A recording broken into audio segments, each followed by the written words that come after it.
그동안 안녕하셨습니까? 우리 그 강의 계획서에도 소개가 있었습니다만은 선학의 황금 시대라는 책이 있죠. 중국 대만의 아주 세계적인 석학인 오경웅 박사가 쓴 책인데요. 그 책이 원래 그 영어로 쓰여진 책입니다.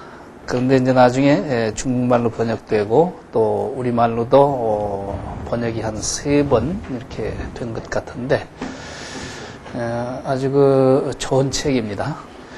근데 그 오경웅 박사가 선학의 황금 시대에서 선을 얘기하면서 선은 인도적인 아버지와 중국적인 어머니 사이에 태어난 아들이다, 이런 표현을 쓰고 있습니다.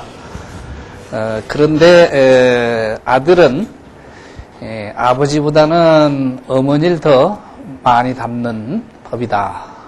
그래서 그 책을 보시면 군데군데 그 노장 측하고 선을 이렇게 연결하는 그런 노력이 많이 보이고 있습니다. 아무튼 선을 얘기하면서 인도적인 연원, 그것을 우리가 무시할 수가 없습니다. 아마 그래서 이번 학기 강좌에도 요 전 시간이 인도 선정 사상사시죠. 그러니까 인도의 선정을 아마 한 학기 따로 공부를 하시는 것 같은데, 인도의 선정 역시 그 불교 이전부터 오랜 전통을 가지고 있습니다만은 근본 불교에 오면 팔정도에서 그 원초적인 모습을 우리가 확인할 수밖에 없다, 그렇게 생각이 되고, 그 팔정도 중에서 7번째하고 8번째, 즉 정념, 정정이 여기 선정에 해당되고, 그게 이제 근본 불교나 대승 불교에서는 수행 체계가 종합적인 체계잖아요. 팔정도 자체만 보더라도 정견서부터 시작해가지고 정정까지 이게 종합적인 이런 수행 체계고, 또 대승 바라밀행의 6바라밀 중에서도 선정바라밀은 보시바라밀서부터 쭉 그게 종합적인 실천 중에 하나이거든요. 이게 이제 중국 쪽에 와서 선종으로 독립을 하고 이제 별도의 발달을 하게 됐습니다만은, 인도적인 선정은 다른 수행과 함께하는 종합적인 수행 체계 중에 하나다. 이게 한 특성이라고 할 수가 있습니다. 그래서 오늘 우리가 살펴보려고 하는 것은 근본 불교의 그 선정, 그 가운데 윗바사나선이라고 알려진, 즉 팔정도로 치면 정념에 해당되는 그런 수행입니다. 왜 이 수행을 따로 시간을 내서 이렇게 살펴보려고 하느냐 하면, 이게 이제 부처님 당시부터 불교 선정의 한 특색을 보여주고 있는 그런 수행 체계일 뿐만 아니라 오늘날까지 저 남방불교에서는 쭉 전승돼 오고 있는 살아있는 그런 전통입니다. 특히 현대에 들어와서는 윗바사나선, 또 이 정념의 실천이 서양에 소개되어 가지고는 우리 그 대승 쪽의 북방불교의 선과 함께 굉장한 인기를 얻고 대중 속에 그 유행되고 있는 그런 수행법이거든요. 근데 최근에 와서 이제 우리 한국에서도 윗바사나선에 대해서 관심을 좀 갖기 시작을 했습니다만은, 아직도 잘 알려지지 않은 그런 수행법이기 때문에 그 윗바사나선을 근본 불교의 대표적인 수행법으로 함께 살펴보려고 이제 그럽니다. 말할 것도 없이 이제 그 정념 혹은 윗바사나선은 조금 전에 말씀드린 것처럼 팔정도 중에 7번째, 그 8번째가 이제 정정이죠. 정정하고 차이점은 뭐냐 하면, 정은 마음을 하나로 모으는 훈련입니다. 즉 삼매의 이르도록 하는 그런 훈련이기 때문에 실제 정정의 수행법은 집중훈련, 고도한 컨센트레이션 하는 그런 훈련이거든요. 그저 태국이나 이쪽 남방의 그 수도원에 가보면 요 정념을 수행하는 윗바사나 센터가 별도로 있고 또 정정, 즉 삼매를 닦는 그런 선방이 별도로 있습니다. 근데 특히 이제 그 삼매를 닦는 선정, 정정을 닦는 그쪽 그 수행처에 가면은 이게 고도한 집중력을 기르는 그런 훈련이기 때문에 그 초능력 같은 이런 현상들이 많이 나타나고 그런 얘기들이 굉장히 많습니다. 거기에 비해서 이 정념, 즉 윗바사나서는 우리 마음을 고도한 집중을 요구하는 것이 아니라 환히 밝게 가지는, 그래서 사물을 사물대로 비춰보는 그런 훈련입니다. 그래서 지관 이렇게 나누어 본다면 선정이 정정이 그칠 지자 써서 지의 훈련이고, 윗바사나 즉 정념이 볼관자 쓴 관, 그래서 지관을 겸수해야 된다, 뭐 이제 이런 얘기도 있습니다만은 아무튼 그 관에 해당되는 훈련이 그 정념의 훈련입니다. 그 윗바사나선 혹은 정념을 설하고 있는 기본 경전은 염처경이라고 있습니다. 사념처경이라고도 하고,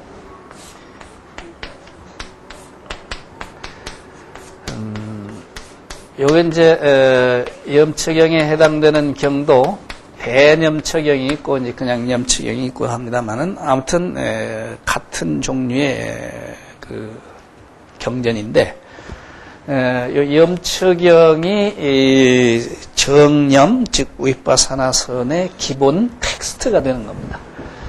그런데 그 밖에도 여러 가지 경전 내에서 이 수행법이 설해 별도의 아주 기본 텍스트가 염처경이다. 근데 저 염처경은 그렇게 길지가 않습니다. 뭐 우리 말로 번역하면 몇 페이지 될 정도의 짤막한 경전인데 그 속에 그 윗바사나선의 모든 것이 담겨 있는 그런 선인데, 그래서 그 염처경에 근거해서 그 윗바사나선 혹은 정념 수행의 이론과 실제를 살펴보려고 하는 것이 오늘 강의의 내용이 되겠습니다. 그 대승에서 발달된 선과 이 인도적인 선정의 차이 중에 하나가, 근본부르기의 가르침이 다 그렇습니다만은 굉장히 차근차근하게 점차적으로 지도해주는 그런 자상한 가르침. 거기에 비해서 선은 뭐 일초직임열애지 하는 거니까 아주 그냥 뭐 긴 설명, 자상한 설명이보다는 그냥 화를 한다든지 뭐 몽둥이를 때린다든지 충격적인 그런 방법을 동원합니다만은 염처경은 보면 굉장히 자상한 가르침입니다. 그리고 그 경전 서두에 이 수행이 어떤 사람에게 필요한가, 또 무슨 병을 치료할 수 있는가를 서두에 설해 주고 있는데, 거기 이제 잠깐 인용을 해보면, 비구들이여 여기 중생의 마음을 깨끗이 하고 걱정과 두려움에서 건지며 고뇌와 슬픔을 없애고 바른 법을 얻게 하는 유일한 길이 있으니 사념처법이다. 과거의 모든 부처님들도 이 법에 의해 최상의 열반을 얻었고 현재와 미래의 부처님도 이 법으로 열반을 얻을 것이다. 이렇게 말씀하고 계시거든요. 그러니까 요건 이제 조금 간추려 보면 이 사념처라는 윗바사나선 훈련을 통해서 첫째로는 중생의 마음을 깨끗이 할 수 있다. 실제 우리들의 마음이 이게 탐진치 삼독으로 많이 오염되어 있지 않습니까? 그 오염되어 있는 마음을 청정히 할 수 있다. 또 둘째로 우리는 이제 나다 하는 놈을 미천으로 살아가니까 여러 가지 근심, 걱정, 불안, 공포 이런 게 많습니다. 미래에 대한 걱정 그런데 그 걱정과 두려움으로부터 벗어날 수 있다. 이 수행을 통해서. 또 셋째로는 고뇌와 슬픔을 없앨 수 있다. 우리 살아가면서도 여러 가지 참 고뇌 혹은 그 슬픈 일들도 많거든요. 그런 이제 감정들, 그것도 이제 지나치면 그게 병이 되는 거지 않습니까? 요렇게 보면 중생의 마음을 깨끗이 한다든지, 걱정과 두려움으로부터 벗어나게 한다든지, 혹은 고뇌와 슬픔을 없앨 수 있다. 요것들은, 이게 이제, 이게 선에서는 이런 소리 안 하잖아요? 그냥, 직지인심해서 견성성불하는 거기에 초점이 맞춰 있지, 그 마음의 그 어젓자는 찌꺼기들, 그거 해결하는 것을 하나의 수행의 목적으로 얘기를 않거든요. 근데 여기는 이렇게 아주 차근차근히 이렇게 얘기를 하고 있어서, 요게 이제 정신과 의사들 얘기 들어보면 요것들이 이제 심해지면 정신질환이 되는 거예요. 여러 가지 그 정신질환의 원인이 될 수 있는 그런 문제들을 치유할 수 있다. 이렇게 돼 있고, 이제 끝으로 거기에서 마친다면 이게 사실은 별거 아니죠. 그러나 끝으로 또 강조되는 것은 바른 법을 얻는 유일한 길이다. 바른 법을 얻는 게 뭐겠습니까? 해탈을 얻는 것이고, 깨침을 얻는 것이고, 존재의 실상에 눈 뜨는 그런 것이겠죠. 그런 바른 법을 얻게 하는 유일한 길이다. 까지 이렇게 강조를 부처님이 하셨거든요. 따라서 이 실천을 통해서 해탈에 이르는 바른 법을 얻는 것은 물론이고, 그 과정에서 마음속에 여러 가지 좋지 않은 기운들, 찌꺼기들을 해결해 갈 수 있다. 이렇게 목적을 분명히 제시를 해주고 있습니다. 그러면 이제 어떻게 하라는 거냐? 윗바사나선 혹은 정념 공부는 비교적 이게 간단합니다. 관해라, 봐라, 그 얘기거든요. 무엇을 보라는 것이냐? 우리 자신을 보라는 겁니다. 이제 사념처 관, 그래서 네 가지를 관하도록 되어 있는데, 네 가지가 신, 수, 심, 법, 요 네 가지를 관한다고 그래서 사념처 관 이렇게 부르거든요. 그게 요 사념처인 봐라 하는 대상이 신은 우리 몸이잖아요. 그렇죠? 우리 육신이 순간순간 이게 움직이거든요. 그게 어떻게 움직이는가를 관찰해라. 또 수는 요게 느낌이지 않습니까? 좋다, 싫다, 기분 좋다, 기분이 안 맞는다 등 그 느낌, 그것도 그대로 봐라. 요 마음은 요거 생각을 가리키는 겁니다. 생각이 움직이는 것. 요 법은 요 생각의 대상을 가리키죠.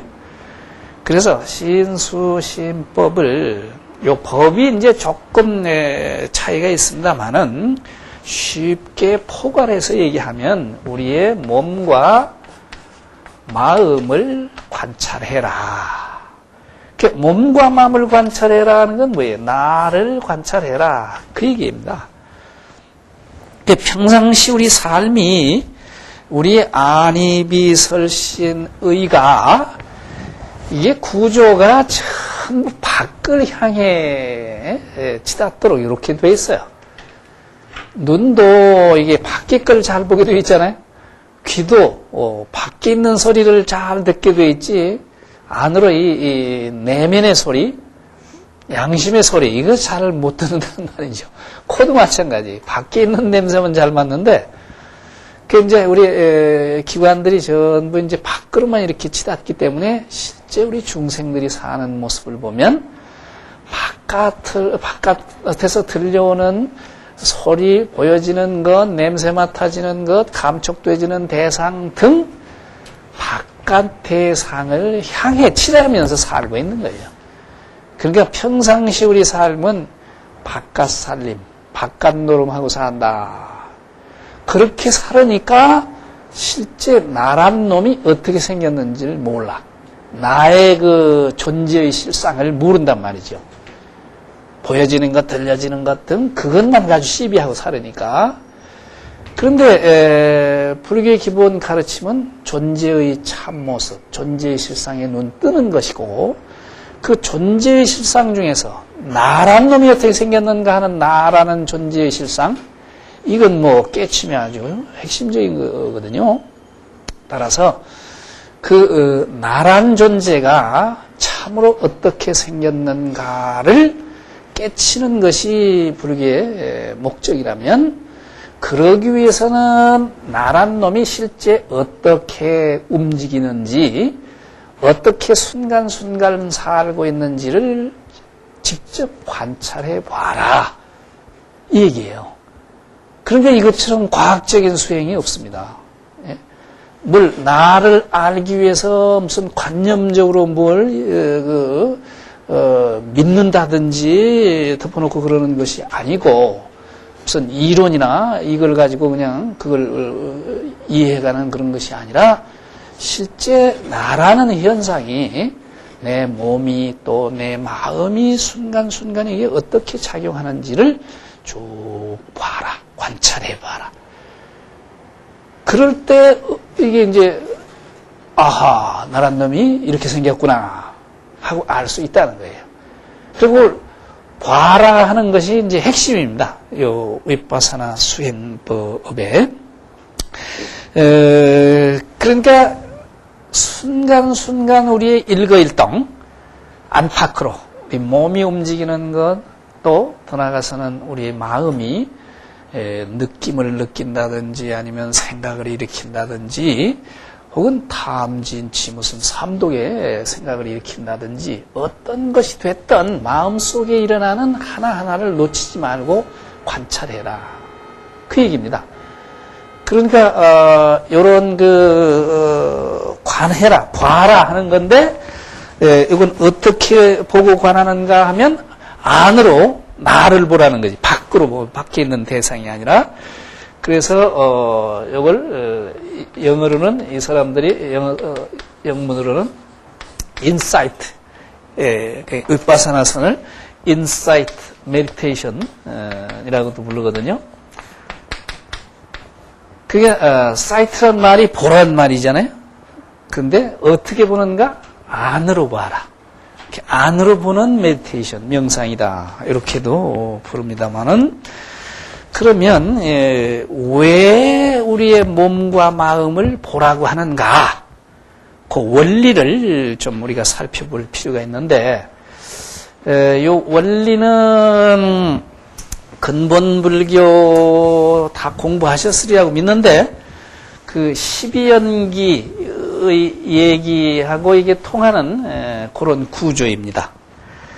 그 12연기를 괴로움을 낳는 12가지 연수의 반응들이죠. 주, 무명으로부터 행식, 명생유깁. 근데 그걸 이제 간추려서 보면은 어떤 구조냐 하면, 우리는 지금까지 존재의 실상을 모른 채 지금 살아오고 있단 말이죠. 그 모른 채 살아오는 모습이 어떤 모습이냐 하면, 본래 나란 놈이 공하고 무하고 또 무상한 그런 놈인데도 불구하고, 또 연기하는 그런 나인데도 불구하고 그런 존재의 실상을 모르기 때문에 내가 다른 존재와 별도로 그냥 별립해서 똑 떨어져 존재하는 것이냐 이렇게 착각을 한단 말이죠. 그게 나다 하는 착각이에요. 그리고 그런 착각을 일으키면 남과 나를 분리해서 연기하는 건데 연기하는 걸로 보질 않고 나를 중심으로 본단 말이죠. 그게 존재의 실상을 모른 채 나다 하는 착각을 일으킨 게 여기 근본 무명이잖아요. 그렇죠? 그런 무명을 가지고 우리는 나다 하는 놈을 앞장 세워서 생각하고 말하고 행동하면서 우리는 살고 있는 겁니다. 지금 이 순간 이전까지 우리가 그렇게 살아왔어요. 이제 그렇게 무명으로 해서 나다 하는 착각을 기본으로 해서 생각하고 말하고 행동한 것은 그게 업이죠. 그 업은 없어지는 것이 아니라 말하고 행동하고 끝나는 것이 아니라 우리의 잠재의식 속에 와서 전부 여기에 종자로 남지 않습니까? 그게 업력이 되고 업습이 되는 건데, 그러니까 지금 이 순간 이전까지 내가 각자가 생각하고 말하고 행동해온 결과가 업보따리로 전부 쌓여 있는 겁니다. 그러니까 우리가 10사람이 성격이 다 다른 게 요 경험이 다르니까 그래요. 생각하는 것도 다르고 말하는 것도 다르고 사물을 보는 것도 다 다르거든요. 요 보따리를 다 가지고 요 보따리를 통해서 어떤 대상을 볼 수밖에 없게 돼 있는 거예요. 수행이 잘 된 사람은 이게 텅 비어버리니까 허공 같은 마음으로 순간순간 살아가지만 응무소지이 생기시면 그런 삶을 살지만 우리는 그렇지 못하기 때문에 이 보따리를 통해서 어떤 대상을 만난단 말이죠. 그러니까 우리가 24시간 살아가는 모습은 순간순간 어떤 대상과 내가 만나가는, 또 대상을 만나서 내가 생각을 일으키고 또 반응을 나타내는 과정이거든요. 그러니까 지금 이 순간도 윗바사나 선이라는 주제를 놓고 우리가 지금 만나고 있는 겁니다. 근데 그 윗바사나 선에 대해서 말씀을 같이 들으면서도 듣는 것이 나는 한마디로 얘기하지만 한 가지로 얘기하지만 똑같이 들으라고 누구도 장담할 수 없어요. 왜 그러냐 하면 윗바사나 선에 대해서 미리 수행을 오랫동안 해왔던 분이 듣는 것하고 또 윗바사나 선에 대해서 책이나를 미리 공부했던 분하고 생전 처음 듣는 분하고 그 다 다르거든요. 이 보따리를 통해서만 어떤 대상을 만날 수 있단 말이죠. 그럼 이 대상을 만나서 우리는 반응을 나타내는 거예요. 아, 저거 뭐 지루하다. 뭐 별거 아닌 거구나. 아니면 야, 흥미있는데? 잘 들어보자. 이게 다 반응이거든요. 그래서 이제 그런 대상을 만나서 한 생각 일으키고 반응을 나타내기까지가 우리는 여기 한순간이에요. 예를 들어서 누가 나한테 나쁜 놈이다 하고 욕을 한마디 했다. 그럼 그 듣는 순간에 그냥 팔을 해가지고 더 큰 소리로 욕을 하든지 뭐 주먹이 한번 날아가든지 그 뭐 여유가 없이 그냥 즉각 나타나는 반응이거든요. 그런데 사실은 우리 내면의 그 구조를 보면 겉으로 그렇게 금방 나타나는 반응이지만 긴 과정을 거쳐서 그런 반응을 나타낼 수밖에 없다는 겁니다. 그 반응을 나타내는 과정을 12가지로 쭉 넣고 놓은 게 12연기입니다. 근데 오늘 이제 우리는 뭐 12연기 지금 공부하자는 얘기는 아니니까 좀 줄여서 간편하게 얘기를 해보면 원효 스님도 이제 4가지 단계로 설명을 한 적이 있습니다. 어떤 대상을 만나면 우리 잠재의식 속에서 미세하게 마음이 움직인답니다. 그 대상을 향해서. 그게 여기 1단계. 그 다음에 이제 2단계쯤 가면 그 대상을 향해서 마음에 든다 하는 생각이 들고, 또 반대로 싫은 것은 아이고 마음에 안 든다. 그 좋다, 싫다 하는 느낌이 이제 일어난다는 겁니다. 두 단계쯤은. 여기 12연기에서 수의 단계입니다. 무명행식, 명색, 유기, 촉, 수 있었죠? 수. 그리고 이제 이게 좋다 하는 생각이 한 단계 더 굴러가면 좋은 것은 어떻게 해야 되겠어요? 가져야 되잖아요. 아니면 가까이 하려고 하든지, 데이트 신청을 하든지, 아니면 뭐 마음대로 안 되면 훔치기라도 하든지, 어떻든, 그러기에 앞서서 그 좋은 것에 대해서 탐착하고 애착하는 그런 과정이 좋다 하는 느낌보다는 한 단계 더 익은 단계죠. 반대로 마음에 안 드는 대상에 대해서는 멀리 하고 싶은데 자꾸 나타나면 성낸단 말이죠. 그 성내는 단계가 진심하니 짜증내고 성내는 단계. 요게 12연기로 하면 수 다음에 애의 단계죠. 애착하는 단계. 그리고 이제 이게 여기까지는 아직도 마음 속에서 일어난 생각들이지 않습니까? 근데 이제 요게 한 단계 더 가면 이제 행동으로 나타내거든요. 그래서 훔치든지 아니면 만나자는 약속을 하든지 아니면 보기 싫은 것 같으면 괌을 치든지 없어지라고, 아니면 심하면 살인까지도 갈 수 있는 그런 이 분노의 대상이 행동으로 나타나면 그렇게 되거든요. 그 이제 요것이 이제 어떤 대상을 만나서 반응을 일으키는 심리적인 과정입니다. 우리는 이 과정을 모른 채 우리는 살아가는 거예요. 그러니까 그 대상이 어떤가에 따라서 즉각그만 반응을 나타내고 말아.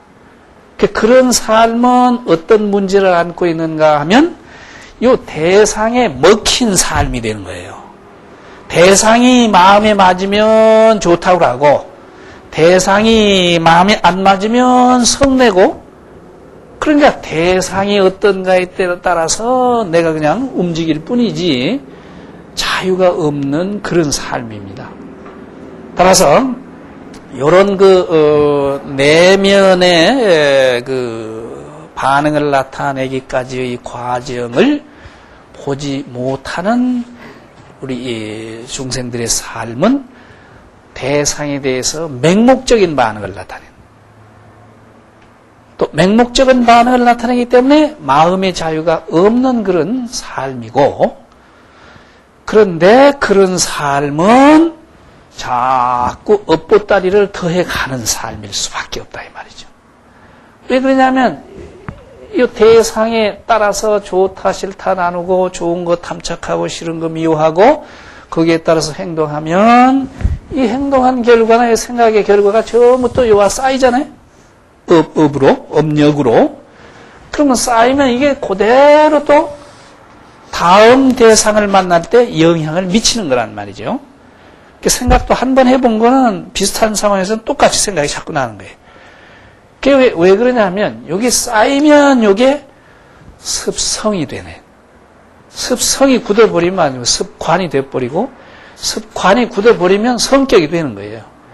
그러니까 어떤 대상을 만나서 내가 반응을 일으키는 과정은 내 운명을 창조해가는 가장 중요한 순간입니다. 불교에서는 내 운명을 신이나 부처님이 창조해 준다고 여기지 않잖아요. 스스로 짓는 거잖아요. 그러니까 내 운명을 창조해가는 과정이 이렇게 생긴 거예요. 순간순간 대상을 만나서 어떻게 생각하고 어떻게 말하고 어떻게 행동하는가가 쭉 쌓이면 내 성격이 되고 습관이 되고 내 운명이 되어버리는 거란 말이죠. 그러니까 이 대상을 만나서 한 생각 일으키고 반응을 일으키는 과정이야말로 굉장히 중요한 과정이에요. 그야말로 창조적인 그런 과정인데, 그런데 우리는 요 반응을 나타내는 과정을, 즉 마음의 내면의 흐름을 볼 수 없기 때문에 맹목적인 반응을 하는 거예요. 맹목적인 반응을 한다는 건 뭐예요? 맹목적으로 내 운명을 창조해버리는 거예요. 그러니까 창조적인 삶이 거기서 나올 수가 없는 거거든요.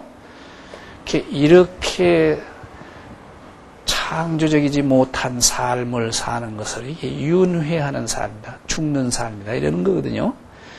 근데 위파사나선에서는 몸과 마음을 봐라. 그게니까 행동을 몸이 하는 거겠잖아요. 몸이 행동을 어떻게 하는지 그거 봐라. 또 마음은 여기 좋다 싫다라든지 뭐 또 애착하는 거냐 미워하는 거 이거 전부 마음이 움직이는 거거든요. 그걸 봐라 그거예요.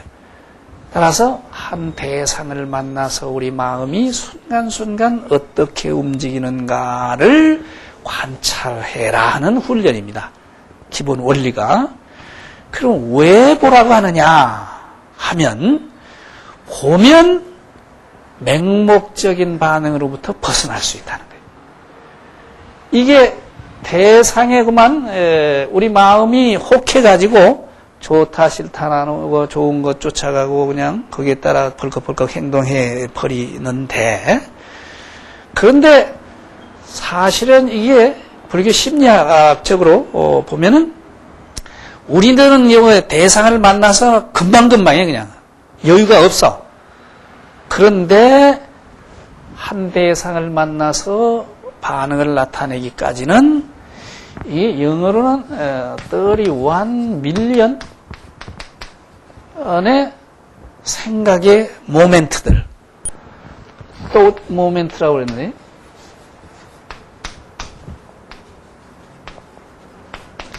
그러니까 생각의 모멘트들이니까 생각이 착착착착착 움직여가는 그걸 가리켰네. 그게 31밀리언이니까 3,100만인가요? 3,100만인가? 3억 1,000만인가? 이게 산수 잘못해가지고 3,100만인가? 어떤 3,100만이라도 이게 천문학적인 숫자잖아요? 3,100만의 그 생각의 순간순간들이 착착착착착착 움직여가지고 한 반응을 나타낸다는 겁니다. 그러니까 이게 반응을 나타내기까지의 그 여유가 이만큼 넓은 마음의 공간이 있다는 겁니다. 그런데 우리는 훈련이 안 됐기 때문에 그냥 즉각이에요. 따라서 보는 훈련을 자꾸 함으로 해서 이 맹목적인 반응으로부터 벗어날 수 있다는 거예요.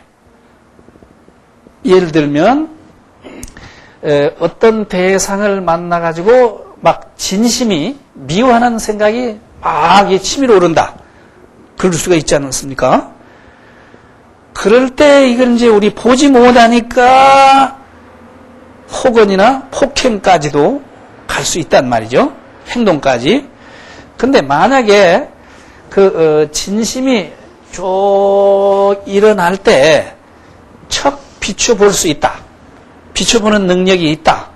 하면 이게 비춰보는 이게 진심이 나타나는 건 이게 무명 기운이 나타나는 거잖아요. 근데 비춰보는 거는 이게 밝은 기운이 나타나는 겁니다. 이게 관이죠. 밝은 기운이 나타나면 요 무명 기운은 없어질 수밖에 없어요. 이게. 따라서 이걸 비춰볼 때 하하, 내가 이 진심에 사로잡혀 있구나 하는 것을 스스로 관할 수 있으면, 관찰이 되면 하하 하고 내려놓을 수 있단 말이죠. 내려놓으면 행동까지 안 가는 거예요. 그러니까 요만한 자유가 생기지 않습니까? 그 자기 행동에 대해서. 그렇다고 해서 물론 뭐 다 내려놓고 행동하지 말라는 건 아니죠. 행동할 필요가 있으면 내 정신으로 하는 거예요. 그 대상에 먹혀서 하는 것이 아니라, 예를 들어서 집안에 어떤 아기가 말썽을 피운다. 그럴 때 어머니가 자칫하면 그 말썽 피우는데 그냥 먹혀가지고 자기도 모르는 새에만 화가 벌컥 나서 야단을 치든지 아니면 회초리를 때리든지 그런 경우가 있거든요. 그런 것만 맹목적인 반응인 겁니다. 그런데 관을 할 수 있어서 말썽 피는 자체에 대해서 화가 치밀어 오는 걸 살펴볼 수 있으면 아하, 이건 내가 지나쳤구나 하면 내려놓으면 그런 행동까지 안 갈 수 있고, 그러나 이 녀석 이건 놔둬서 안 되겠다, 버릇을 좀 바로 잡아야 되겠다 해서 내 정신으로 타이르든지 아니면 매를 한 차례 때리든지 하는 것은 똑같은 매고 똑같은 타이르는 거라도 차원이 이게 다르잖아요. 앞에 것은 폭력이고 맹목적으로 그냥 반응하는 것이고, 뒤에 것은 관이 돼 가지고 내 정신으로 하는 거예요. 그 관이 되는가 안 되는가에 따라서 내 행동이 맹목적인가 창조적인가의 차이가 나타나는 겁니다. 따라서 매 순간 우리가 그런 관하는 훈련이 돼 있을 때는 항상 창조적인 삶이 되고, 그 창조적인 삶은 자율적인 삶입니다. 내 정신 내가 가지고 필요하면 해야 되지만 그렇지 않으면 필요치 않은 것은 그냥 내려놓을 수 있는, 그러니까 이 경서두에서 염초경 서두에서 중생의 마음을 청정히 할 수 있다 그랬죠? 깨끗이 할 수 있다. 왜 그러냐면 더러운 마음이 뭐예요? 이게 욕심 부리고 성내고 하는 거, 이게 더러운 마음 아니에요? 근데 비춰보면 불필요한 거는 내려놓을 수 있는 능력이 생기니까 이게 저절로 청정해지는 그런 훈련입니다, 이게. 그 불안, 공포, 이것도 뭐예요? 전부 이게 마음속에서 일어나는 심리적인 현상들이잖아요. 그걸 비춰보지 못할 때 거기만 사로잡혀서 나도 모르게 거기에 빠져버리지만, 비춰버리면 하하 하고 알게 되면 스스로 자율적인 그런 행동을 할 수가 있고, 맹목적으로 대상에 얽매인 그런 삶이 안 된다 이 말이죠. 그러면 요만큼 비추어봄으로 해서 자유를 가지고 2단계에서 더 비춰보면 또 이만큼의 자유를 가지잖아요. 이 자유를 가지는 게 뭐예요? 이게 해탈이에요. 물론 부처님처럼 큰 깨침을 얻어서 일순간에 그냥 무명이 그냥 완전히 지혜로 바뀌는 대해탈이 참 이상적이지만, 그런 대해탈이 한순간에 그냥 한꺼번에 그렇게 올 수 있습니까? 부처님도 6년 수행 걸렸잖아요. 그럼 이런 순간순간 내려놓는 이게 해탈입니다. 그런 작은 해탈들이 자꾸 모여서 마침내는 화산 터지듯이구만 큰 깨침을 얻을 수 있는 그런 구조이거든요. 그래서 이게 인도적인 선정법, 이건 점차적인 수행법에 속합니다. 대승 선에서 얘기한 돈문하고는 좀 차이가 있는 그런 것이거든요. 아무튼 이게 미세하게 우리 대상을 만나서 움직이는 1단계에서 마음을 관찰할 수 있으려면 원효 스님 말씀에 의하면 보살의 경지까지 가야 가능하답니다. 아무튼 왜 봐라 하는가 하면, 그 왜 봐라 하는가 하는 이유는 이제 밝혀지죠. 봄으로 해서 창조적인 삶을, 우리의 업을 순화시킬 수 있고 그 자율적인 그런 삶을 살 수 있다. 그래서 서양 사람들은 그 경영학 하는 사람들이 이런 그 인사이트 메디테이션 훈련하고 그런답니다. 경영도 그게 잘 되려면 그 자기 생각이나가 잘 관이 되고, 그냥 대상에 얽매여서 허겁지겁하는 그런 거는 뭐 어떤 일에도 그게 잘 안 되거든요. 아무튼 그 자꾸 봄으로 해서 일상적인 그 맹목적인 그 윤회 쳇바퀴로부터 자꾸 벗어나는 그런 창조적인 삶이 가능하다. 요게 윗바사나선의 기본 원리라고 할 수 있습니다. 물론 요 원리 부분은 아까 그 경전에 쓰여 있는 건 아니고 제가 저 나름대로 이제 새로 정리를 했습니다만은 길게 보면 12연기의 과정, 12연기의 과정이 괴로움 속에 빠져들어가는 삶이잖아요. 유전연기는. 그걸 밝히는 것은 자꾸 그 연기의 고리를 끊어가면 환멸연기돼서 마침내 깨침에 이를 수 있다. 그러듯이 요 구조가 그렇게 되어 있습니다. 마음을 관찰하여라 하는 훈련이. 그런데 저렇게 보면 이제 그 핵심은 아주 간단해요. 내 몸과 마음을 관찰해라. 그게 이제 그 핵심이고, 그래 이제 우리 몸과 마음을 순간순간 쭉 관찰해 가면 그 관하는 이제 힘이 이제 커지면 어느 순간인가 하하 나란 놈이 요렇게 생겼구나, 요렇게 작동되고 있는 기계구나 하고 안단 말이죠. 그게 뭐예요? 그게 하하 무상한 놈이구나. 무아 나란 변치 않는 나란 놈은 없는 거구나. 이렇게 아는 게 무하고, 그렇게 아는 것이 내 존재의 실상에 눈 뜨는 그런 것이죠. 따라서 요 관법은 굉장히 과학적이에요. 서양 사람들이 이런 그 윗바사나선 수행을 좋아하는 것도 물론 이제 그 대승선에 또 거기 또 파격적인 그 매력이 있지 않습니까? 근데 요거는 굉장히 차근차근해요.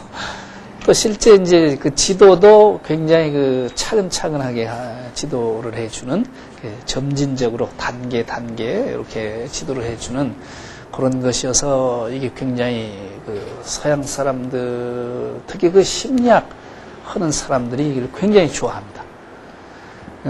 그래서 지난번에 제가 다레가마 배웠다는 거기가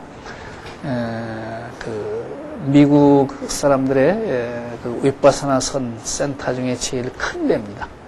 아메리칸 인사이트 메디테이션 소사이티, 매사추세츠에 있는데 그가 아주 참 시골에 경관이 좋아요. 버스 길도 잘 안 닿고 거기를 가려면 이제 미리 전화로 예약을 하고 며칠 날 몇 시에 도착한다 하면 이제 버스 정거장까지 사람들이 차를 가지고 와서 태워 가지고 가고. 근데 참 아름다운 데인데 제가 갔을 때가 요때 바로 요때였네요. 그 뉴잉글랜드 지방의 단풍이 참 좋고요. 이제 그런 원래가 그가 그 가톨릭 그 수도원이었었어요. 수도원인데 실제 지금 서양 쪽에서는 교회도 그렇고 특히 수도원 같은데 수도하려고 들어온 사람들이 없어요. 그래가지고 미국 가톨릭 교회도 보면 수입 신부들이 굉장히 많습니다. 영어 못하는 신부가 굉장히 많아요. 남미 쪽에는 가톨릭이 굉장히 강하지 않습니까? 남미 쪽 신부들을 수입해가지고 많이 쓰는데, 신부들은 미사 집전하는 거니까 영어 그렇게 못해도 별 상관이 없거든요. 그럴 정도로 이제 좀 어려운데, 그 수도원도 시설이 참 좋아요. 아름다운 그 시골에. 근데 이제 수도사들이 없으니까 그걸 이제 문 닫으면서 이 인사이트 메디테이션 그룹에서 그걸 인수한 겁니다. 그래서 한 150명 정도가 한꺼번에 수행할 수 있는 시설이 한 방에 2명씩 이렇게 배치돼서 공부할 수 있는 시설이 돼 있고, 근데 거기 이제 남방 수행 전통이니까 거기를 주관하는 사람들이 미국의 젊은 분들인데 지금 벌써 시간이 많이 흘렀으니까 지금은 그렇게 젊지는 않겠네요. 아무튼 하버드나 이런 데서 심리학 공부했던 젊은 박사들이 태국이나 미얀마, 인도에 가가지고 위파사나선을 5, 6년씩 직접 이제 스승 밑에서 수행을 하고 와서 이제 몇 사람이 그룹을 만들어가지고 그 센터를 열은 겁니다. 근데 그 사람들이 이제 그 센터를 열어가지고서는 2주일 프로그램으로 이 프로그램을 만들어 놨어요. 연중 무휴로 2주짜리 프로그램이 계속 돌아갑니다. 근데 제가 갔을 때도 보니까, 미국 전역에서 문자 그대로 남녀노소, 어린애서부터 할아버지, 할머니들까지 이렇게 비행기 타고들 와가지고 수행들 동참하는 걸 봤는데, 아침 이제 새벽에 일어나서 밤 8시경까지 이제 쭉 하는 훈련인데, 근데 이제 소승적인 전통이니까 오후 불식, 부처님 당시는 오후에는 잡숫지 않았잖아요. 12시 딱 지나면 씹는 거는, 먹는 거는 못 먹거든요. 마시는 거는 이제 먹는 게 아니고 이제 마시는 거니까 그건 괜찮습니다만은 어떻든 오후 불식이고 거기도 또 이제 묵언하면서 이렇게 하는 정진인데 아주 참 인상적인 그런 곳이었습니다. 제가 2주일 수에 정진 동참을 하고 끝났을 때 이제 다라이라마도 친견을 했고 마침 끝났을 때가 추석이었어요. 그러니까 요 절기보다 조금 앞이었는 모양인데 근데 거기가 이제 우리보다 위도가 좀 북쪽이니까 끝 마칠 때 첫눈이 와가지고 온 산하가 그냥 백설로 확 됐는데 그냥 천지가 하나 된 것 같은 참 그런 느낌도 가지고 이제 그렇게 인상적인 그런 데인데 이제 위파사나 선의 실수도 요게 이제 기본 텍스트는 사념처경 혹은 염처경 이렇게 있지만 스승에 따라서 지도법이 또 다 달라요. 우리도 간화선 해도 화두 드는 지도도 스승에 따라 다르듯이 그것도 이제 상당히 다를 수가 있는데 아무튼 미국 사람들이 인사이트 메디테이션 센터에서 하는 것은 굉장히 프랙티컬하게 미국 사람들이 원래 프랙티컬한 사람들이잖아요. 그걸 전통적인 수행법 그대로 하면 백골관서부터 굉장히 복잡합니다. 해골이 썩어가는 과정 관하는 그런 관찰서부터. 근데 그 사람들은 그쪽에서 이제 다 배워가지고 와서 미국 사회에 맞도록 이걸 이제 다시 이제 정리를 해가지고 그걸 2주일 프로그램을 만드는 거예요. 그래서 그 핵심을 생활 속에 실천할 수 있도록 이렇게 다시 프로그램을 만들어가지고 누구든지 2주일 프로그램에 동참해서 마치면 스스로 훈련할 수 있는 것은 물론이고 자기 배운 만큼은 다른 사람에게도 전할 수 있도록 그렇게 철저하게 프로그램을 만들어 놨는데요. 이 실제 수행은 정기적인 훈련하고 일상적인 훈련으로 나눌 수가 있습니다. 이 수행 자체를 정기적인 수행과 일상 훈련. 정기적인 훈련은 문자 그대로 기간을 정해놓고 아주 그렇게 해가는 수행 시간을 일정하게 해놓고 정기적인 훈련 또 일상적인 훈련 이렇게 나눌 수가 있는데 정기적인 훈련은 시간을 딱 정해놓고 아주 되풀이해서 하는 훈련이니까 매일 아침 시간을 잡는다든지 자기한테 편리한 시간 또 뭐 한 10분이나 15분으로 매일 아침 이렇게 시작해보자. 그 이제 저렇게 되어지는 훈련이고, 일상훈련은 하루에 15분을 정기적으로 훈련한다. 그러면 그것만 하고 나머지 23시간 45분을 놔버리면 그 정기적인 훈련 별로 효과가 없어요. 그 윗바사나선에서는 특히 우리의 몸과 마음을 관찰하는 훈련이니까 이게 언제든지 돼야 되는 그런 훈련이거든요. 그래서 일상훈련 굉장히 중요해요. 남은 삶 자체를 윗바사나선화하는 그 일상훈련이죠. 그래서 이게 정기적인 훈련하고 일상적인 훈련이 서로 상보적이어야 이게 공부가 잘 돼. 15분을 잘 정기적으로 훈련했다. 그럼 거기에 이제 나머지 생활 속에 힘이 나타나야 되고, 생활 속에서 여기 또 잘 일상훈련이 되면, 그게 그 다음 앉을 때, 정기적인 훈련할 때 또 그 힘이 돼서 서로 이렇게 서로 상보적인 역할이 돼야 되기 때문에 정기훈련, 일상훈련 이렇게 나눌 수가 있는데, 정기훈련은 뭐 이게 매일 특정한 시간, 그 편의에 따라서 아침 시간이 좋은 분은 아침 시간, 저녁 시간이 좀 조용하면 저녁 시간 이렇게 낼 수도 있고, 근데 처음부터 이걸 뭐 길게 너무 지루하게 하면 금방 좀 짜증 날 수 있고 피곤할 수가 있으니까 처음 시작 한 10분 내지 15분 정도. 여기 이제 정기 훈련은 앉는 훈련하고 걷는 훈련하고 이제 두 가지입니다. 앉는 훈련 같으면 뭐 매일 아침 10분 내지 15분 정도 한다. 그러면 기본적인 자세는 앉는 자세는 뭐 우리 선하는 것하고 가부좌 들고 하는 가부좌나 온가부좌나 반가부좌 들고 하는 거니까 자세는 뭐 똑같죠.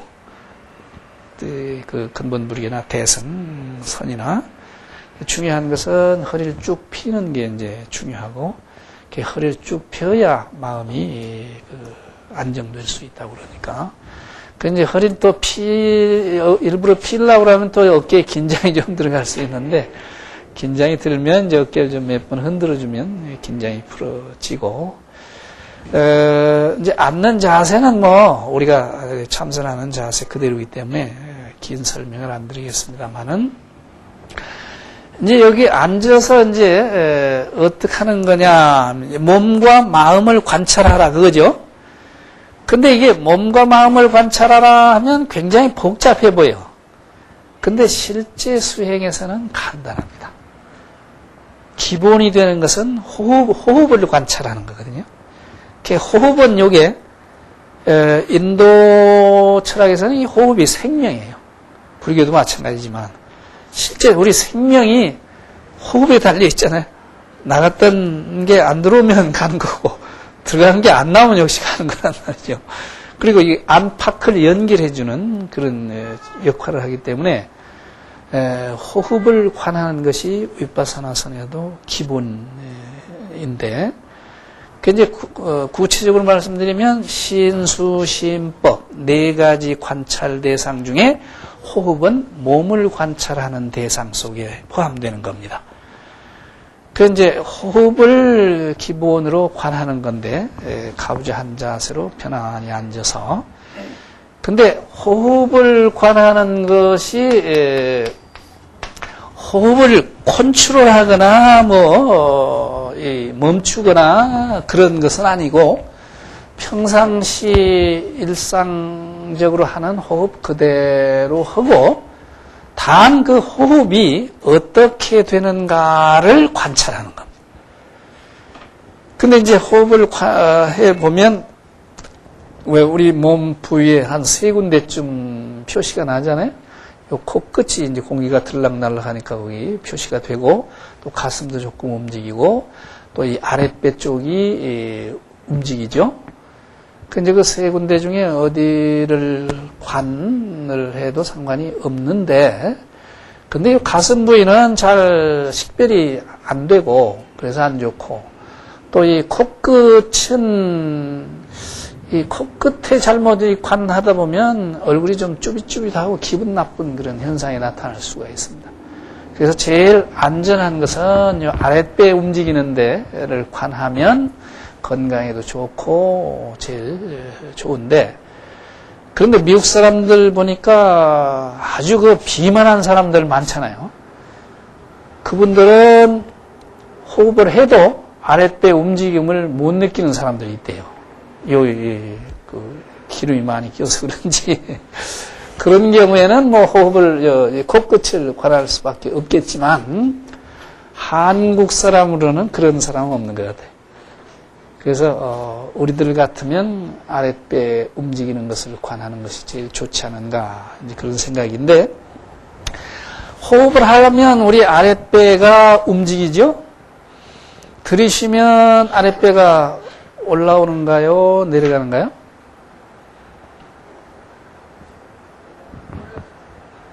올라오시죠? 그 올라오는 것을 배 표면에 이제 움직이잖아요, 이렇게. 그 올라오는 것을 그대로 느끼면서, 마음속으로 올라온다. 이렇게 느끼는 겁니다. 반대로 이제 내려갈 때는 호흡을 하면 이제 또 내려가잖아요. 내려갈 때는 그대로고, 아랫배 표면 느낌을 그대로 느끼면서 내려간다. 이렇게 마음속으로 관하는 거죠. 미국 사람들은 rising, falling, rising, falling 이렇게 관하는데, 올라오면 올라온다 하고 실제 느끼고 생각으로가 아니고 그 아랫배 표면이 움직이는 것을 그대로 느끼면서 그냥 하면 그 놓칠 수가 있으니까 마음속으로 올라온다 이렇게 표시를 해주면 더 쉽답니다. 내려가면 내려간다. 그게 기본입니다. 간단하잖아요. 근데 여기 간단한 걸수록 힘들어. 간단하지만 직접 해보면 올라온다 하다가만 생각이 망상이 들으니까 말이죠. 고향에도 가고 다방에도 가고 친구도 만나고 사방 그런단 말이죠. 그런데 이제 그런 경우에 실제 이제 처음 앉아보면 하하 이 망상이 이렇게 많구나 하는 걸 느끼게 되지 않습니까? 평상시에 우리가 망상하고 같이 살으니까 그 망상이 많은지 적은지 몰라. 근데 실제로 망상 붙들어 매는 수행을 화두를 들든 뭐 이런 수식관을 하든 호흡관을 하든 하면 이게 망상 많은 거 알거든요. 그 망상이 이게 많다고 아이고 이놈의 망상 또 매이거난 이게 수행이 안 되겠다. 이게 소질 없는가 보다. 이렇게 느낄 수가 있는데 그건 그건 걱정할 필요가 없어요. 오직 올라온다, 내려간다 하는 관을 할 뿐이고, 망상이 들면 망상 때문에, 아이고, 이놈 망상 때문에 못하겠다. 그러면 그것도 망상이에요. 그렇잖아요? 망상 더 붙이는 거거든요? 망상이 들면 망상이 드는 것을 비추어 봐버린단 말이죠. 아까 생각이 일어나면 생각을 비춰보라고 그랬잖아요. 망상도 그 생각 아니에요? 생각이 고향으로 가면 그걸 고향으로 가는 생각을 모르니까 같이 고향 가서 헤매는 건데 고향 가는 생각이 나타날 때 비춰본단 말이죠. 비춰보면 아하 하고 비추면 여기 없어지게 돼 있어요. 그 망상이 드는 걸 비춰보면 마음관하는 거예요. 올라온다 내려간다는 것은 기본 동작인데 그건 몸을 관찰하는 것이고 그러다가 망상이 들면 망상 걱정할 필요가 없어. 망상이 드는 쪽쪽 비추어버리면 그게 다 마음 관하는 훈련이 되어버리니까 그래서 마음 관찰하는데 핵심 중에 하나가 망상에 드는 것을 걱정하지 말아라. 단 비춰보는 것이 늦을 걸 걱정해라. 수심결에 똑같은 얘기가 나옵니다. 그래서 앞으로 우리 수심결이 있겠지만 수심결에 이 망념 드는 것을 절대로 걱정하지 말아라. 단 깨달음이 늦을 것을 걱정해라. 거기서 그때 그 깨달음이라는 말은 망상에 드는 걸 비춰보는 걸 얘기합니다. 그 수심결 보조국사 체계 속에는 윗바사나 선적인 것도 상당히 그런 요소가 있다 하는 것을 좀 느끼는데, 아무튼 앉아서 호흡을 관하다가 망상이 들면 망상을 비춰보면 그게 마음을 관찰하는 것이고, 또 다리가 저린다, 저릴 수도 있잖아요. 그 저린 건 뭐예요? 느낌이죠. 그 신수 할 때 수거든요. 그 저린 것을 그대로 관찰하면 그 느낌을 관찰하는 그 공부거든요. 그래서 하나도 놓치지 않고 계속 관찰해가는 공부. 근데 이 구조가 묘하게 돼 있어요. 왜 전자오락 게임 애들 보니까 그런 거 있대요. 왜 그 화면에 뭐 이 비둘기나 뭐 새 이렇게 붕 뜰 때 뭐 탁 눌러가지고 레이저 광선 같은 게 촥 나가서 이게 탁 맞으면 공중 폭파해서 없어지잖아요. 이렇게 돼 있어요. 우리 생각이 망념이 일어날 때 이걸 못 보니까 이놈이 이게 어두운 기운이거든요. 무명인데 이걸 모르면 여기 계속 우리가 함께 놀아나는 거예요. 근데 관하는 거는 이게 밝음이에요. 이 관하는 마음은 밝은 마음이니까 이렇게 밝은 게 나타나면 이거 없어지게 되어 있단 말이죠. 그래서 이게 관하는 훈련이 중요하다. 그래서 절대로 망상 나타나는 거 걱정하지 말아라. 왜냐하면 그건 나타나게 되어 있는 거예요. 왜냐하면 업보따리가 이미 다 쌓여 있기 때문에 망상이고 나오게 되어 있어. 근데 나오는 쪽쪽 비춰서 폭파해버린다. 그럼 업보따리가 100개 있었다. 그러면 10개 폭파했다 하면 90개밖에 안 남을 거 아니에요. 우리는 자꾸 거기다 100개에다가 자꾸 더 보태는 삶이지만, 그러니까 저게 업장도 자꾸 가벼워지고, 업장 가벼워지는 게 우리 마음이 청정해지는 거고, 그래서 마침내는 우리의 업장이 완전히 비워버리면 그 공부 다 되는 거 아니겠어요? 굉장히 이게 과학적인 수행법이거든요. 여기 앉는 수행이 저렇게 돼 있고, 또 정기훈련 중에서 윗바사나선에서 이 걷는 경행을 굉장히 중요시합니다. 우리 참선에도 경행을 하지만, 근데 저기서는 경행을 아주 중요한 주훈련으로 이렇게 중요시하거든요. 실제 앉는 훈련보다 걷는 훈련이 잘 되면 이게 훨씬 더 좋은 훈련일 수 있어요. 앉는 훈련은 허리도 아프고 고단하고 그런데 걷는 건 그런 거 없거든요. 그래서 걷는 훈련을 굉장히 비중을 많이 두는데, 걷는 훈련도 이게 몸을 관찰하는 그 훈련의 기본이거든요. 그래서 뭐 방안이 되든 뭐 아파트가 되든 일정 거리 이렇게 정해 놓고 걷는 훈련하는 거죠. 그 이제 손은 뭐 편안하게 뒷짐을 짚든지 앞으로 차수를 하든지 편안하게 하고, 걸을 때 우리 몸이 움직이는 것을 그대로 관찰하는 거거든요. 걸으려면 이제 무릎이 좀 굽혀져야 되잖아요. 그 무릎이 굽혀지는 걸 그대로 느끼고, 그 다음에 이제 뒤꿈치가 들려지는 걸 그대로 느끼고, 또 이제 앞으로 이게 전진할 거 아니겠습니까? 그럼 전진하는 걸 그대로 느끼고, 땅에 내려놓으면 닿는 걸 그대로 느끼고, 또 체중이 여기 실리는 거 그대로 느끼고, 또 이쪽 발이 이제 뒤꿈치 들리는 거 그대로 느끼고, 또 앞으로 나아가는 거 그대로 느끼고, 또 닿는 거 그대로 느끼고, 여기 주만큼 거리든지 이렇게 저까지 가서, 걷는 훈련은 뭐 이제 위험한 공간이 아니니까 눈을 감고 해도 상관이 없습니다. 저쪽 끝까지 가면 이제 다시 돌아야 되잖아요. 돌을 때도 몸이 움직이는 걸 그대로 느끼기만 하면 되는 거거든요. 다시 이제 여기까지 끝까지 와서 다시 저쪽까지. 처음에 이제 걷는 훈련 하려면 걷는 속도가 좀 느려질 수밖에 없죠. 이걸 가능하면 자상하게 관찰하는 것이 공부에 도움이 되니까.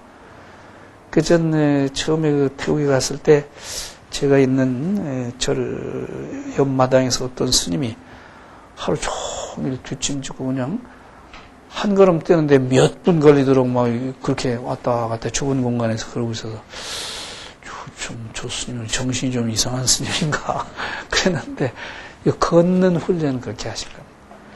그리고 이 걷는 훈련이 잘 되면요, 평상시 속도대로 걸어도, 길 가면서 걸어도 이 관이 다 된단 말이죠. 뜀박질을 해도 관이 되거든요. 그게 걷는 관이 잘 되면 그만 그 우주가 그만 걷는 것 하나뿐이, 걸음 하나가 그냥 우주가 되는 그런 그 경지도 느낄 수가 있어서 이 걷는 훈련이 참 좋습니다. 그래, 태국서도 그렇고 그 미국의 윗바사나 센터에서도 그 경치가 참 좋은 시골인데 시골 길을 그냥 뭐 한 1km씩 걷는 훈련을 하기도 하고 그럽니다. 처음엔 천천히 걷다가 또 평상수 속도로 가다가 좀 빠른 속도로 걷기도 하고 아주 참 좋은 경치 또 연못 또 있고 이런데 이렇게 걷는 훈련 굉장히 인상적인 훈련입니다. 정기적인 훈련은 저렇게 앉는 훈련, 걷는 훈련, 그걸 형편에 따라서 뭐 적절하게 이렇게 시간을 정해놓고 가능하면 끊이지 않고 지속적으로 매일 이렇게 쭉 해가면 좋다고 그럽니다. 그 다음에 이제 일상훈련이죠. 정기훈련을 아무리 잘해도 일상훈련 그만 다 놔버리고 그냥 그 대상에 먹혀버린 채 맹목적인 반응을 벌컥벌컥 내고 산다면 그게 그 수행이 진전이 잘 안 되거든요. 그래서 일상훈련을 굉장히 그 강조를 많이 하는데 일상적인 훈련은 남은 우리 전체의 삶을 수행화하는 이제 그게 핵심인데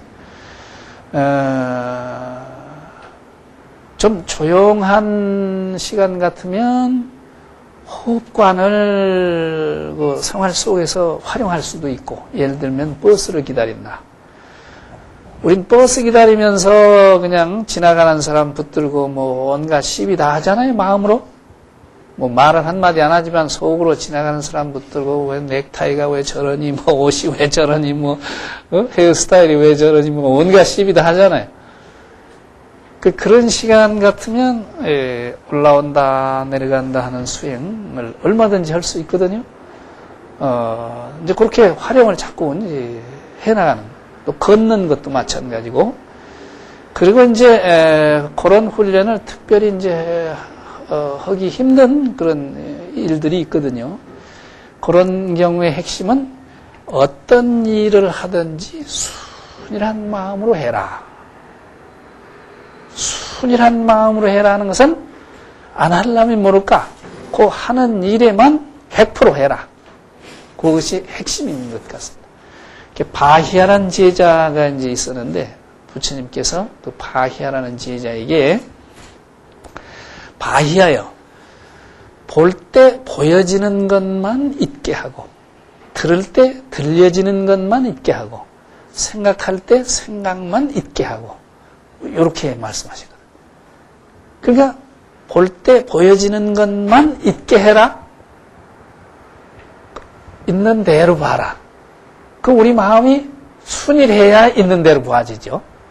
또 들을 때 들려지는 것만 있게 해라. 우리는 들으면서도 얘기하는 사람보다 더 얘기를 많이 할 수도 있어요, 속으로. 그러지 말고 들려지는 것만 있게 해라. 그 얘기는 순간순간 순이라는 마음으로 해라. 더 좀 쉽게 얘기하면 100% 해라. 그 얘기인 것 같아.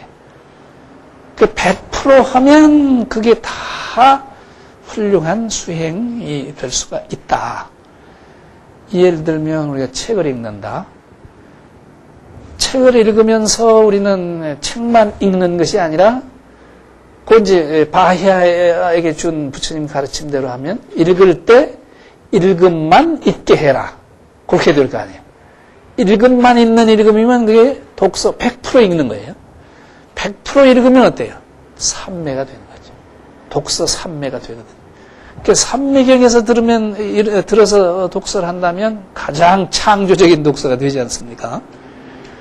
근데 우리는 그게 안 되니까 책을 읽으면서도 여러 가지 생각, 망상이 이게 많이 들으니까 페이지 넘어가도 이게 뭘 읽었는지 내용이 파악이 잘 안 된다든지 이런 그 현상이 나타나는데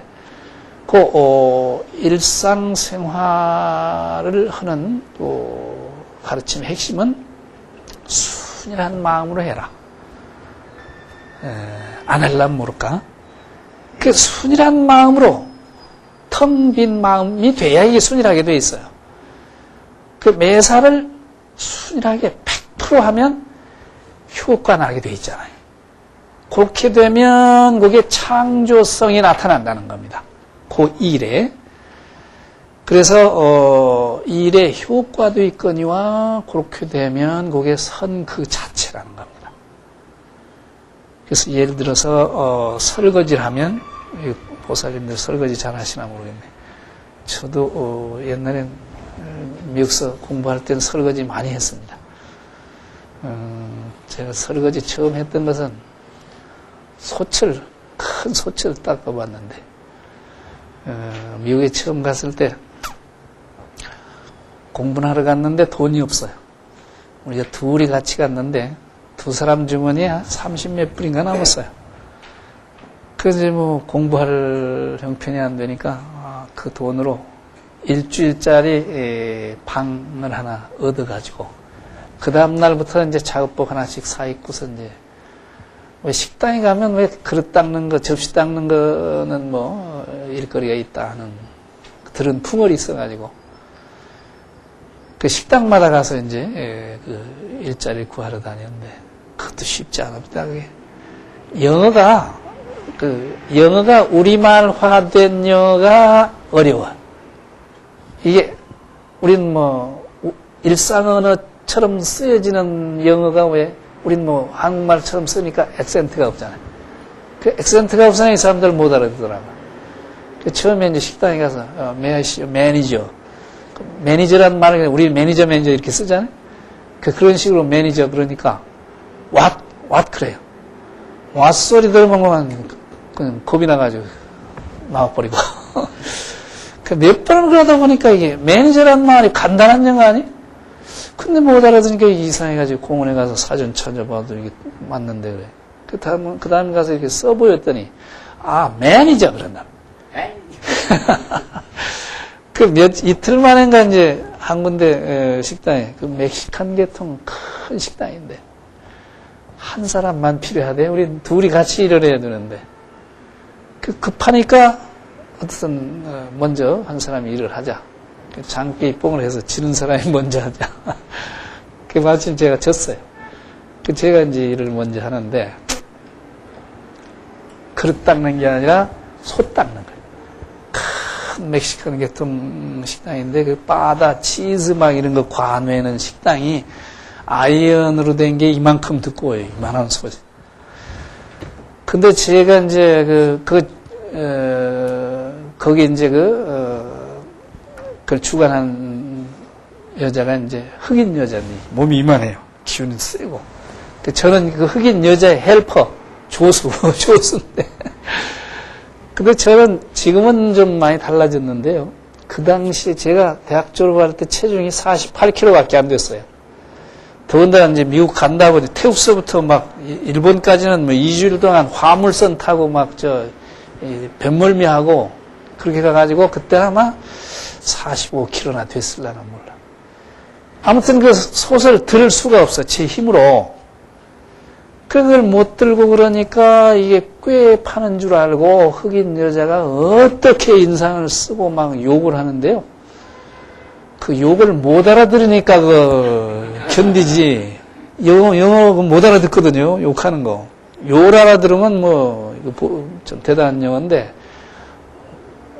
욕인, 이제 뭔 소리인지 모르지만 표정 보면 욕이잖아요.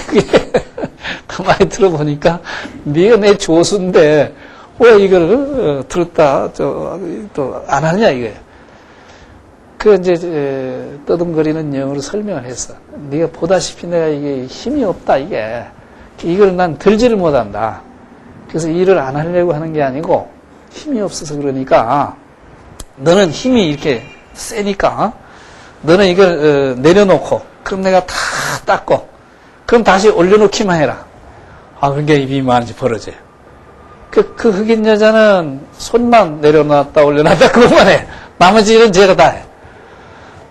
그렇게 이제 일을 시작을 했는데, 점심때 되면은 그 홀에 나와서 1시간 동안 식사 시간인데, 그 식당에 제일 어떤 음식이든지 골라 먹을 수가 있어요.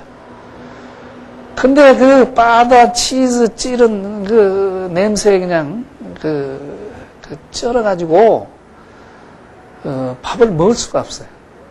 그래가지고, 이제 뭐 차나 좀 마시면서 이렇게 앉아있으면서 1시간 동안 쉬는 거죠. 그 앉아있으면서 제일 부러운 사람이 웨이터, 웨이출에서는 그 언감생심, 그거는 하늘의 별이고, 감히 생각도 못하고, 제일 부러운 사람이 버스보이라고 있잖아요. 음식을 왜 주방에서 테이블까지 이렇게 박혀 있는 데는 밀고 오는 사람 있잖아요. 그는 그래도 이제 손님 테이블에 오니까 나비 넥타이 메이고 근사해요. 야, 저거 나 언제 저거 한번 해보는 거야. 그리고 이제 또 접시 닦는 것도 괜찮아요. 그는 기계로 이제 닦아가지고 덜 닦인 것만 좀 이렇게 손으로 봐서 이렇게 적적 놓으면 되니까 무겁지도 않고, 그래서 접시라도 언제 한번 좀 닦아봐야 된다 했는데, 접시도 못 닦고 손만 닦다 말았습니다만, 아무튼 솥을 닦든 그릇을 닦든 설거지를 할 때 그거 어떻게 해야 되겠어요? 손만 닦으면 그게 솥 닦는 선이에요. 접시 닦을 때, 그릇 닦을 때 그릇만 닦으면 그 그릇 닦는 선이에요. 그게 순일하게 하는 거니까. 그게 순일하게 하면 그게 선일 뿐만 아니라 그 솥이 됐든 접시가 됐든 닦는 일 자체가 창조적이에요. 그게 순일하게 손만 닦으면 솥이 깨끗하게 닦일 수밖에 없고, 그릇도 마찬가지거든요. 그러지 않고 이게 이 생각 저 생각 하면서 다른 사람 뭐 시비 다 하면서 설거지 하다 보면 그릇도 깨끗이 안 닦이고 그릇도 깰 수가 있고 이러거든요.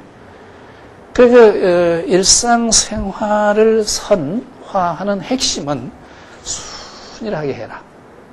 그릇을 닦든 밥을 먹든 차를 마시든 수행화해버리면 순일한 마음으로 해본단 말이죠. 그래서 그만 일상생활이 그대로 수행과 연결되도록 하는, 요게 윗바사나에서는 굉장히 강조하는 그런 수행의 전통입니다. 그래, 아침에 일어나서부터 양치질 하잖아요. 양치질만 그대로 한단 말이죠. 그럼 가능한 모든 일거일동을 전부 그만 수행과 연결지어서, 그게 24시간 내가 하는 순간순간이 그만 선이 되면, 그렇게 되면 공부 그거 다 익어버리는 거예요. 그렇게 될 때 어느 순간엔가 나의 정체가 드러나게 되고, 그 순간이 나란 놈, 그 본질을 꿰뚫어보는, 깨치는 것이죠. 그러니까 수행하는 방법이 다를 뿐이지, 이 뭐고 해가지고 이놈의 정체를 깨치는 거하고 마찬가지, 구조적으로 다 이제 한쪽은 굉장히 직접적인 방법이고, 여기는 굉장히 점차적이면서도 점진적인 그런 수행이어서 그렇죠. 아무튼 선에서도 생활이 그대로 선이다. 그렇듯이 윗바사나 선도 일상생활 그대로가 선이 되도록 해가는 공부를 굉장히 강조하는 그런 훈련입니다. 이제 이렇게 이게 이제 윗바사나 선의 기본 이론과 실천인데, 끝으로 이제 윗바사나 선의 그 특성을 좀 정리를 해보면, 첫째로 굉장히 현실적이에요. 지금 여기 이 순간의 나, 거기에 초점이 모아져 있거든요. 과거의 나나 미래의 나가 아니라 지금 현재 내가 어떻게 생각하고 어떻게 말하고 어떻게 행동하는가를 관찰하는 거니까. 그리고 둘째로는 이 수행이 굉장히 자기분석적이에요.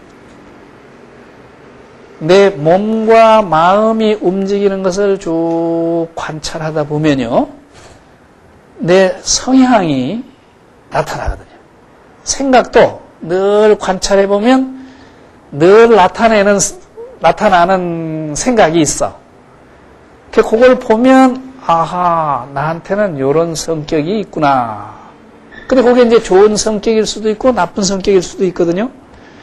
나쁜 성격이라도 자꾸 관찰하다 보면, 아하, 나한테 이런 것이 있구나를 알게 되거든요. 왜냐면 실제 내 마음을 나쁜 생각이 자꾸 들던 그걸 관찰하는 공부니까. 그래서 아하 하고, 내 성격이, 내 생각이 이렇게 자꾸 드는구나 알면 그건 바꾸는 거 쉬워요. 그걸 스스로 그걸 보지 못하고 남이 그걸 시켜서 이게 안 좋다 바꿔라, 그게 바꿔지지 않는 거예요. 그래서 좋지 않은 습성도, 좋지 않은 성격도 교정하려면 스스로, 아하, 내가 이런 좋지 않은 성격이 있구나를 관하면 그건 고치기 쉽단 말이죠. 그래서 자기 분석적이고 자기 교정적인 성격이 강합니다. 이렇게 정신 분석하는 사람들 얘기 들어보면 비슷해요, 구조가. 정신 분석자들은 정신과 의사, 정신 분석가가 환자를 이제 대담을 통해서 쭉 관찰해가지고 과거의 어떤 경험이 이렇게 그냥 겹쳐가지고 괭이지듯이 돼가지고 그게 장애를 자꾸 일으킨다거든요. 그걸 찾아내서 그것만 풀어주면, 본인이 그걸 보게 하면 풀어진대요.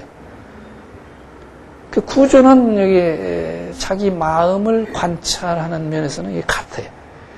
그 한쪽은 이제 분석가가 이제 있어서 대신해주는 그런 역할을 해주지만, 이건 이제 스스로 자기 마음을 관찰해가는 자기 분석적인 그런 특성을 가진다. 그래서 요 정신 분석하고 윗바사나하고도 상당히 그 구조적인 면에서 유사성이 있기도 합니다.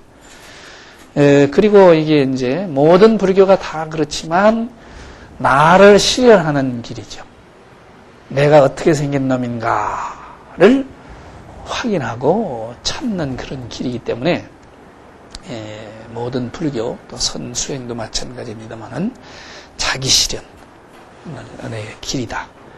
그리고 또 한 가지 특성은 생활 속에 실천할 수 있는 생활선적인 요소가 강하다. 이건 조금만 이렇게 익히면 생활 속에 언제든지 할 수 있는, 그리고 이제 이게 고도한 집중을 하지 않기 때문에 비교적 위험이 별로 없습니다.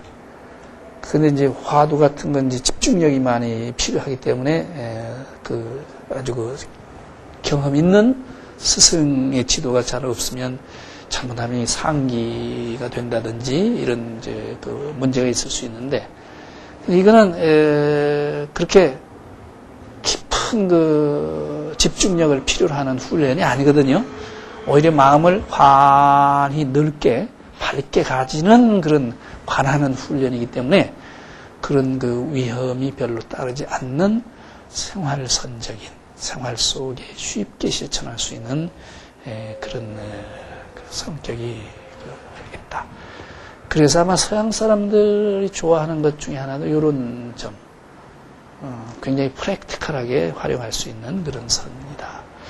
그래서 저는 우리 그 화두 드는 우리 선 전통과도 좀 서로 돕고 상부적인 그런 역할을 하면 좋겠다, 그런 생각이 평소에 듭니다. 그런데 이제 지금까지 우리가 살펴본 것처럼 위파사나선이 비교적 쉬운 그런 훈련법이라고 할 수 있는데, 그러나 그럼에도 불구하고 위파사나선은 강력한 실천입니다. 그러니까 아까 염처경 끝부분에 보면 부처님께서 이렇게 말씀하고 계세요. 비구들이 어떤 사람이든지 이 수행을 7년 동안 법대로 닦으면 수다원, 사다함, 나아가서는 불한과를 얻을 수 있다. 그래서 소승 사과 있죠? 그래서 성인의 경지에 갈 수 있다. 7년간 법대로 닦으면. 7년간이면 한번 해볼 만한가요? 너무 긴가요? 아니요, 부처님도 6년 걸렸는데 7년이면 되면 한번 해볼 만한데, 근데 지금은 또 이게 세상이 너무 바쁜 세상이니까 7년이면 좀 너무 길을는지 몰라요. 그래서 부처님이 할인을 좀 해주셔. 아주 대폭 세일인데 계속 이어서 5년 내지 6년 내지는 4년, 3년, 1년간이라도 법대로 닦으면 그런 경지에 갈 수 있다. 대폭 할인이죠. 7년 써 1년. 1년이라면 한번 해보려면 할 것 같아. 근데 1년도 아이고 이거 도저히 어렵다. 그렇다면 또 할인을 해주세요. 7개월, 6개월, 4개월, 3개월, 2개월, 1개월이라도 법대로 닦으면 그런 경지에 갈 수 있다. 그랬거든요. 1개월이라면 한번 해볼 만할 거예요. 그것도 좀 어려운 분은 7일, 6일, 5일, 4일 내지는 1일, 일야 하룻밤 사이라도 법대로 닦으면 된다. 처음에 저는 이거 읽으면서 왜 부처님이 말이 7년이랬다, 하룻밤이랬다 이렇게 왔다 갔다 하나 이렇게 느꼈는데, 법대로 이제 양이 아니라 질이 문제겠죠. 일단 실제로 몇 시간 만에 끝낸 제자가 있어요. 아까 그 바히아라는 제자 나왔잖아요. 그 친구는 몇 시간 만에 끝냈습니다. 원래 그 사람이 바라문교 계통 사람인데 부처님 제자도 아니었어요. 그런데 이제 그냥 도인인 양 하고 이렇게 행세하던 사람인데, 나중에 제석천 만나가지고 혼나, 인드라 신한테. 그럼 가짜 도인 노릇하면 되냐. 근데, 요새 진짜 도인이 어디 있는데 그러냐. 저 기원정사에 가면 부처님이 성불해서 가르침을 펴고 있으니까 거기 가서 법을 묻도록 해라. 그래서 바히아가 밤새워가지고 기원정사 찾아갔습니다. 그때 부처님이 마침 탁발하러 가셨어요, 아침에. 하도 급해가지고 탁발하러 간 부처님 찾아가서 법을 물었어요. 그 부처님이 딱 바히아 얼굴을 보니까 이 사람이 급하게 됐어요. 그 탁발하다 말고 아까 그 가르침을 준 거예요. 바히아라. 볼 때는 보여지는 것만 있게 하고 들을 때는 들려지는 것만 있게 하라 등등. 그 가르침을 주고 아침에, 그게 탁발하다 가르침 설한 건 그게 처음입니다. 경전 중에. 그 탁발 마치고 기원정사로 돌아오는 도중에 바히아는 미친 소에 받쳐서 죽었어요.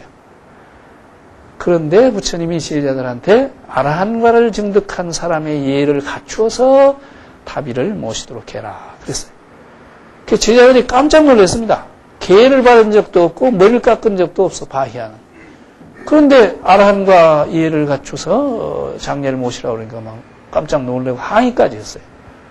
그 부처님이 그때 아주 뼈있는 말씀을 하시죠.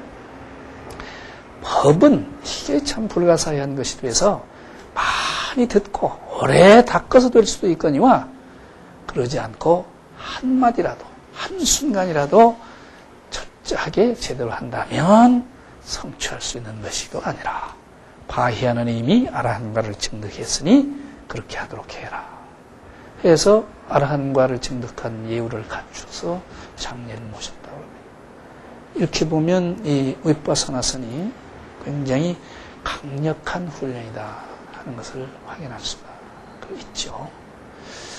오늘 강의 여기서 마치겠습니다. 다음 주부터는 이제 그 6조 단경을 통해서 이제 우리 그 선 돈점 문제를 좀 한번 짚어보려고 합니다. 여기서 마치겠습니다. 감사합니다.